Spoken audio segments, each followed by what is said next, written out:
Over the last month, we've seen the birth of a thing, a black thing, a thing white people wouldn't understand. And this thing is that white people should stop calling the police when they see black people breaking the law. So on this channel, from time to time, we're going to ask the question, do you suppose somebody should have called the police on these black people? A man guilty of a 2016 murder learned his fate in court today. 22-year-old Denzel Hawthorne of Detroit, Michigan, was found guilty in the shooting death of Brett White. Fox 12's John Hendricks has been in court all afternoon. He's live from Salem now to break down what happened. John?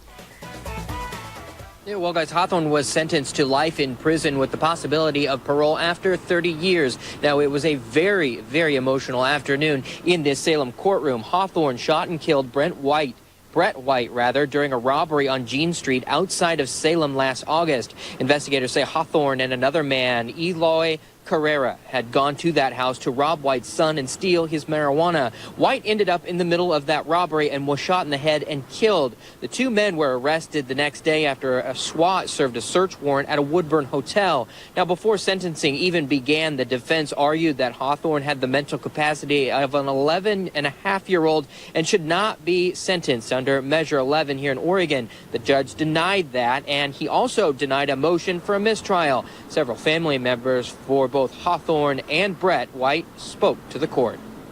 You had no right, and you knew it was wrong to just walk into my home. You had choices. I begged you to put down your gun, to just talk to us. I choose to forgive you because the Lord forgave me. I've been praying for your salvation for both you boys. Hawthorne spoke as well in court today, saying that he is sorry for what had happened. As for the other man charged in this case who was found guilty, he was sentenced to life in prison with the possibility of parole after 25 years. I listened with great interest how the defense attorney said one of her clients had the mental age of an 11-year-old child.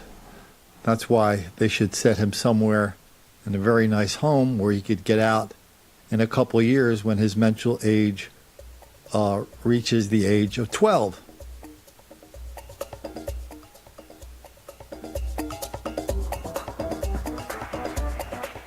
Mental illness among black people is also a thing.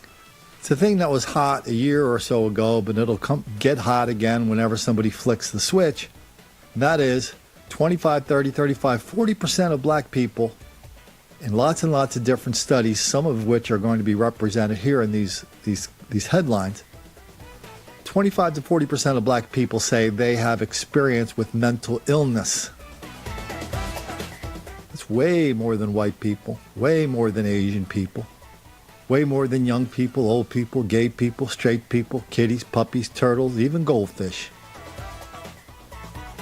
So I don't know how long that thing is going to last. I don't know if it's ever going to be resurrected again because people really don't have that much patience for people who have the mental acumen to get a gun, plan a crime, go in and kill somebody just for a little bit of dope.